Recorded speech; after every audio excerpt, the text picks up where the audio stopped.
Shavuatov, Shavuatov. Nesse início de semana, nós vamos ouvir essa belíssima apresentação de piano e saxofone com Alexander e Ana Berezny. Eles vão interpretar a belíssima canção Sheinah enquanto nós lemos o Guia dos Perplexos. Curtam comigo esse início da canção e vamos nos preparar para entrar no mundo do Guia dos Perplexos.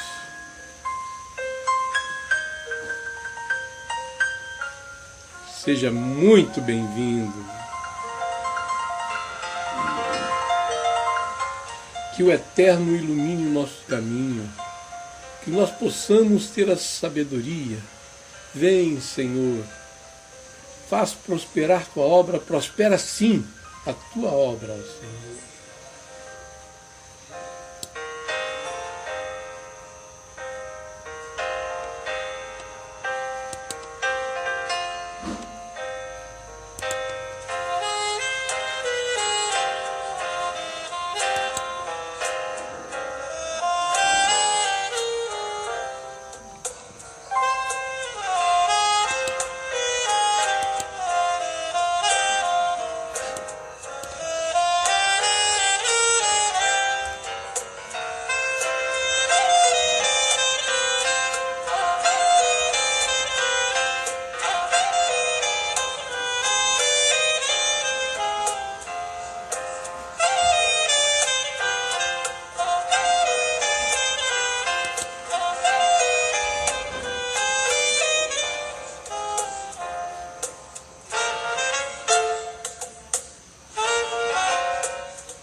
Capítulo 8 do livro O Guia dos Perplexos, de Maimônides, o Rambam. Sobre a palavra Makom, que quer dizer lugar.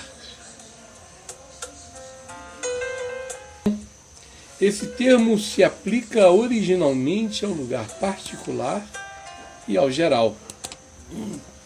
Posteriormente, o idioma o estendeu e o empregou para indicar o grau de uma pessoa e a sua posição, ou seja, a sua perfeição num assunto qualquer. De maneira que se diz, fulano está em tal lugar, fulano está Makom em tal assunto. E conheces o uso frequente que é feito em nosso idioma hebraico ao que dizer, ocupam o lugar Makom, ocupam o Makom de seus pais, ocupam o lugar de seus pais. Ocupava o Makom, o lugar de seus pais em sabedoria e reverência. E a discussão permanece no mesmo Makom. Todos os sentidos de mesmo grau. Nesse tipo de metáfora, foi dito, bendita seja a glória do Eterno de seu Makom, Mekano. Bendita seja a glória do Eterno em seu Mekomo. Ezequiel 3:12. Ou seja, de acordo com o grau e elevação que ocupa no universo. E assim, toda menção à palavra Makom, lugar, a respeito de Deus indica o grau de sua existência, a qual nada se assemelha ou compara, como será provado demonstrativamente. saibas que tudo o que explicamos nesse tratado sobre um termo ser homônimo, não desejamos indicar essa leitura somente naquele capítulo, mas abrimos um portão e chamamos a tua atenção aos significados daquele termo de acordo com a nossa finalidade e não de acordo com a finalidade de quem fala outro idioma. Observe no livro dos profetas e nos outros livros compostos pelos sábios. Considere todos os termos empregados e entenda cada homônimo de acordo com o significado adequado em relação àquele discurso. O que nós dissemos é a chave para esse tratado e para outros tratados. Vale como exemplo o que explicamos aqui a respeito do significado de Makon, lugar. Ao dizer, bendita seja a glória do Eterno de seu Mekomo, lugar. Ezequiel, conforme nós já lemos, 3:12. Pois tu sabes que tem o mesmo sentido de Makon em eis um Makon comigo, eis um lugar comigo, Êxodo 33:26. Ou seja, o mesmo grau de investigação e penetração por meio da mente e não por meio dos olhos, além do Makon, lugar aludido na montanha, e no qual aconteceu o isolamento de Moisés e foi obtida a perfeição. No capítulo 8, Rambam nos dá um magnífico exemplo da aplicação da palavra lugar, do verbo lugar, que é usado como uma situação, como uma posição. Fulano está no Makon em tal assunto. Ou também refere-se à metáfora do grau de elevação. Bendita seja a glória do Eterno de seu Mekomo.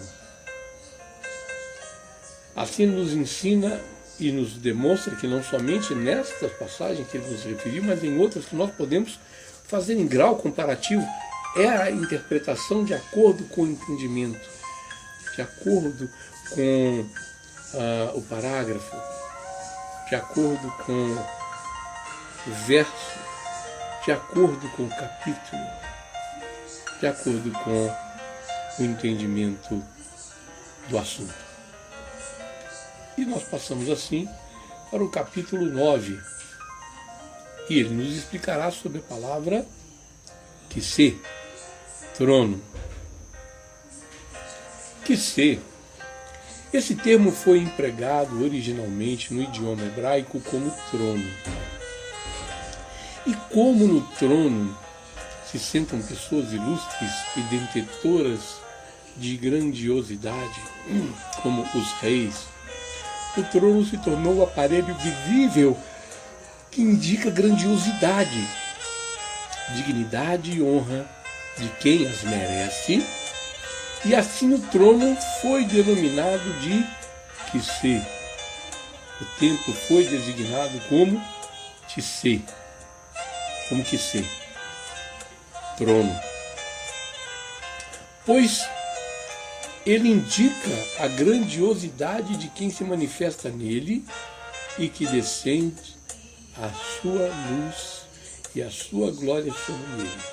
Por isso foi dito, trono da glória nas alturas desde o princípio, ou seja, Kissê da glória nas suas alturas desde o princípio. Jeremias 17:12.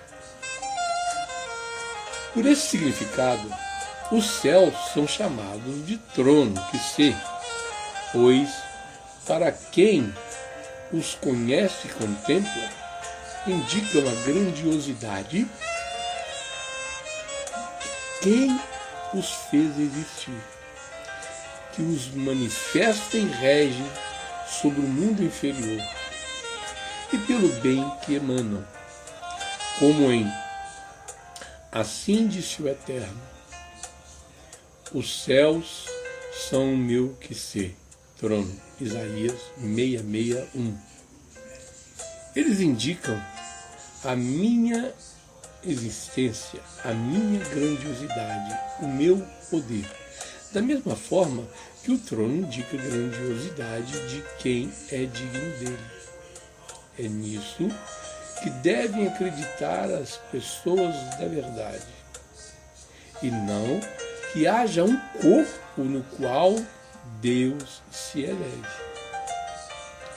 Longe disso. Ele está acima de tal pensamento, pois te provarei demonstrativamente que Deus é incorpóreo e que então, como poderia ocupar um lugar ou repousar sobre um corpo?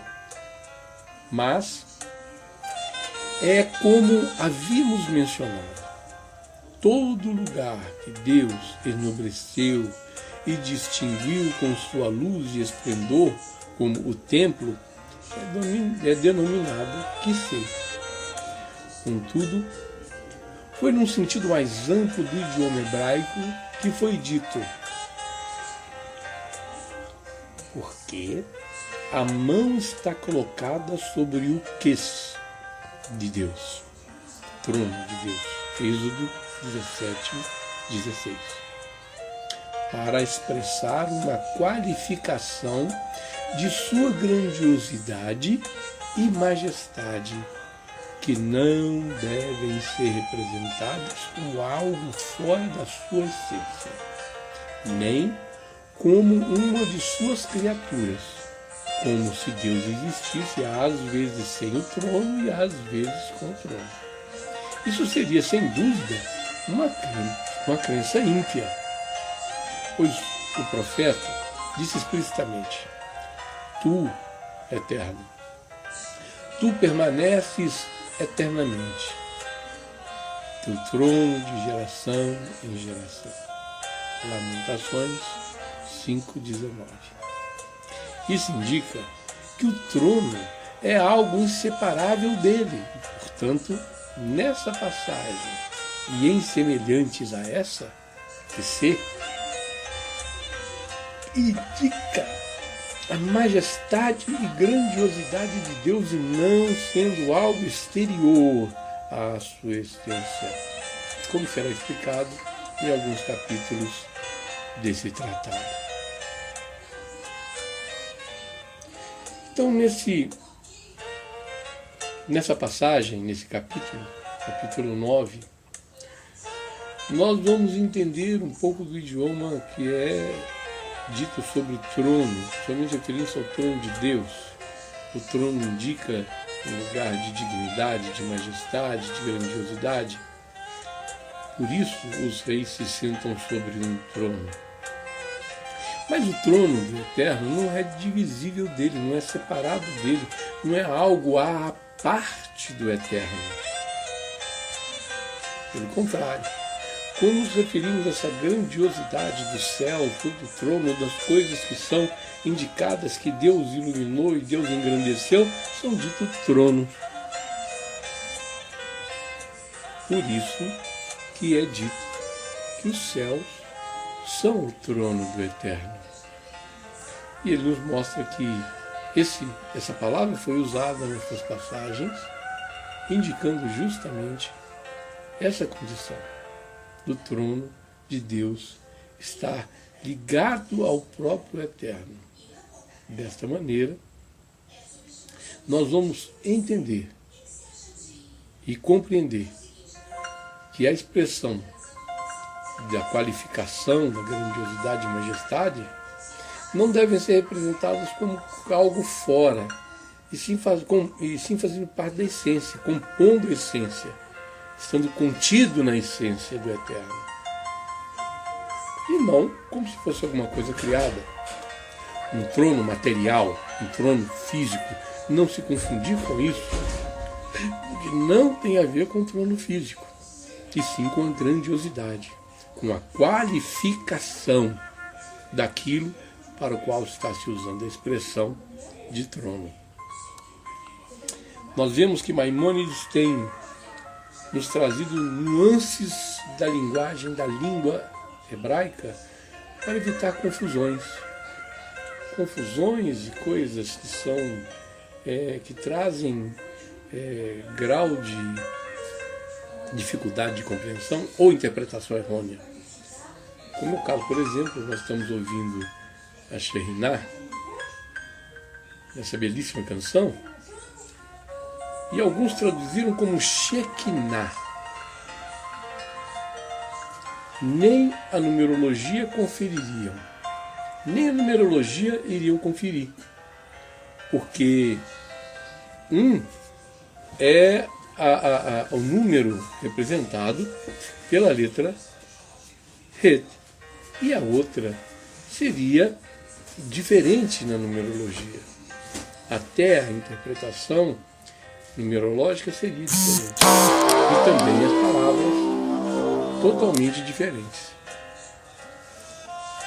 Então, esse esforço não é injustificado, e sim para que nós possamos compreender que a exatidão da linguagem, a exatidão da língua, a exatidão daquilo que está sendo revelado vai nos esclarecer e não nos trazer dúvida, e nos fazer entender que a língua criada pelo Eterno, a língua sagrada, ela tem uma razão de existir. Ela deu verbalidade à existência. Então, nos próximos capítulos que nós veremos, nós falaremos de mais outros verbos, que nessa primeira parte do livro estamos indicando as formas de entendimento.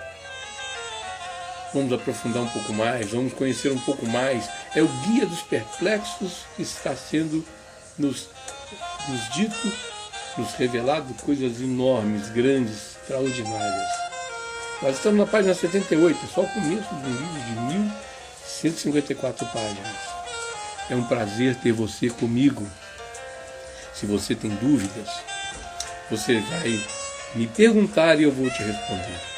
Entre lá nos comentários, tire a sua dúvida. Se você gostou, está gostando da leitura do Guia dos Perplexos, então curta, compartilhe, indique outras pessoas para ouvirem também esse livro extraordinário. E se você não é inscrito, inscreva-se no nosso canal e ative o sininho para receber as notificações que estão sendo passadas. É para nós um prazer incomensurável estar dividindo com você essa leitura. Venha comigo desfrutar das maravilhas daquilo que está sendo trabalhado nesse projeto. E se você quer ajudar a manter o projeto, contribuir para o projeto, embaixo eu deixei o Pix, ok? E vou deixar também o número da conta bancária. Qualquer quantia ajuda, não é tanto pelo valor monetário, sim pela caridade que você está realizando, pela mística que você estará realizando. Isso é que vai trazer para você benefícios. E para nós, a manutenção do projeto. Muito obrigado por estar comigo até agora. Vamos curtir mais um pouco essa passagem extraordinária desta música Shekhinah, interpretadas por Alexander e Ana Beresny no piano e no sax. Fantástica interpretação. Curtam comigo mais um pouco e eu te aguardo no capítulo 10 do Guia dos Perplexos. Vem comigo e vamos curtir mais um pouco essa maravilha.